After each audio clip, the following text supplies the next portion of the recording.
आता तुला एक शेवटचा आणि अजून एक लोकांना ग्रासणारा असा विषय आहे की ते म्हणजे केस गळणं. कारण त्या चिंतेनेच केस गळतायत आणि आता आपल्याला टक्कल पडणार या चिंतेनेच त्यांचे केस गळायला लागतात. तर तो नॉर्मल केस गळणं काय आहे आणि ॲबनॉर्मल काय? करेक्ट. तर आता केस गळणं हा फारच मोठी समस्या असते आणि जेव्हा आपण टी व्हीवर ॲड बघतो की केस पिलो कव्हर पडलेत, ते बघितल्या आपली मुलं किंवा कोणतरी आपली उशी चेक करतात, अरे 5-6 केस दिसले, माझे केस गळतात आणि दे कम रनिंग. तर आता मी एक सांगते की आपली हेअर जी सायकल असते, केस आपल्या हेअरवर साधारण 1 लाख हेअर असतात रफली, आणि त्याची एक सायकल असते, एक ग्रोईंग फेज असते, मग ते राहते, आणि एक टिलोजन म्हणजे ते त्याची लाईफ सायकल संपते आणि ते निघून जातं. अशी 5-7 वर्षाला ती रिपीट होत राहते. करेक्ट. 5-7 वेळा एका वर्षामध्ये. 7 वर्ष ती एक सायकल असते. 7 वर्ष. तर त्याच्यातली एक 5 to 7 इयर्समध्ये ती ग्रोथ फेज असते, तेव्हा केस छान राहतात. मग रेस्टिंग फेज असते आणि मग टिलोजन म्हणतात की ते 3 महिने ते आलेले केस, पण लक्षात ठेवा सगळे एकदम जात नाहीत, त्याच्यातले थोडे थोडे जातात, रोज थोडे थोडे. हां. तर मॅक्झिमम दिवसातून सकाळ ते रात्री जे केस तुमचे गळतात एका पॅकेटमध्ये जमा करा, एंड ऑफ द डे मोजा आणि रेकॉर्ड ठेवा. If they exceed more than 100 तरच it is a concern. So if you are losing more than 100 hair a day in 1 whole day of 24 hours, it is a matter of, it is a abnormal hair loss. आणि ते कधी होतं जेव्हा ती टिलोजन phase असते तेव्हा ते जास्त गळतात ना. एरवी तर 5-7 वर्ष कधी गळले नाहीत, एखाद दुसरा गळतो 10-12-20, पण ती फेज येते तेव्हा हे भसाभसा गळतात आणि मग चिंता होते. मग हे एक्सप्लेन केल्यावर ते शांत होतात.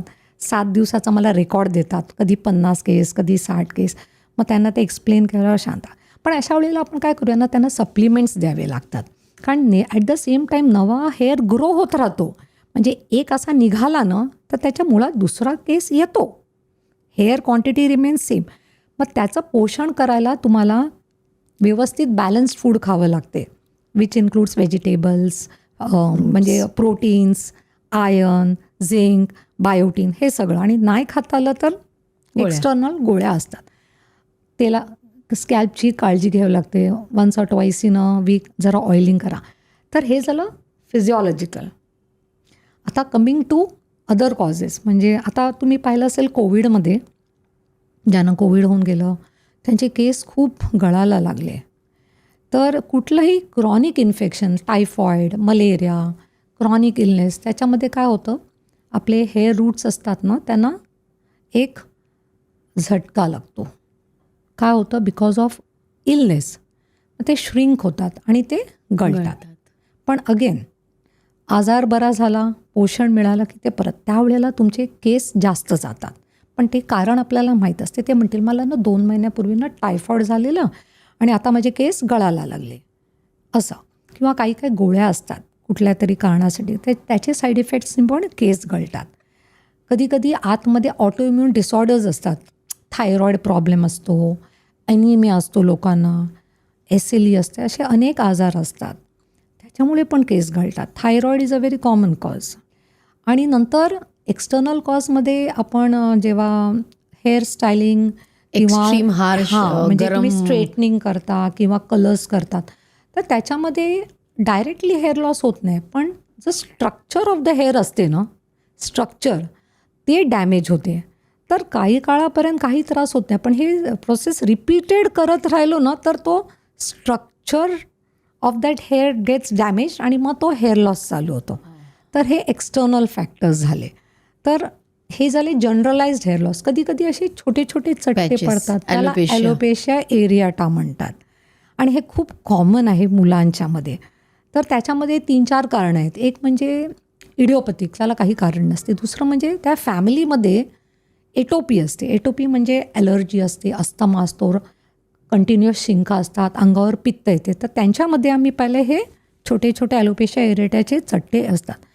प्री हायपरटेन्सिव्ह म्हणजे फॅमिली हिस्ट्री किंवा ब्लड प्रेशरची हिस्ट्री असली तर त्यांच्यामध्ये पण होऊ शकतात. आणि ऑटोइम्युन म्हणजे कंडिशन्स खूप आहेत, तर त्यांच्यामध्ये पण हे चट्टे दिसतात. आणि हे कसे असतात, बरे होतात पण ते परत येऊ शकतात, कारण they are cause is not treatable. तर ऑटोइम्युन डिझीज, ब्लड प्रेशर ते कंट्रोल झालं तर तुमचे चट्टे पण म्हणून त्याच्यासाठी आपण औषधं देऊ शकतो, सगळं करू शकतो. कधी कधी फंगल इन्फेक्शन असते ज्याने छोट्या मुलांचं काय असतं ना, खाजवतात, त्या इथे डाग पडतो आणि तिथे बघितलं तर ती फंगस असते. कशी येते fungus? Common hair cutting salons, wearing caps, sharing of combs. तर ती फंगस एका डोक्यातून दुसऱ्या डोक्यात, आणि छोट्या मुलाने शाळेत, क्रॅशमध्ये हे खूप कॉमन आहे. आणि काही कन्सर्न नाही, हे ट्रीटेबल आहे. हे सगळे डिझिजेस ट्रीटेबल आहेत, काही प्रॉब्लेम नाही आहे. आणि आपण म्हणजे घरात आई पण तू बघते की मुलीचे केस ना टाईट बांधते, टाईट. शाळेत जाताना शाळेत तर काय होतं, इथून ते केस खेचल्यामुळे त्याचे रूट्स आहेत ना नॅरो होतात आणि इव्हेंच्युअली इथून ते केस मागे मागे जातात. मग आम्ही त्यांना सांगतो असे टाईट अजिबात बांधायचे नाहीत, ट्रॅक्शन होते. खेचत बसलं तर ते मुळाला त्रास होतो.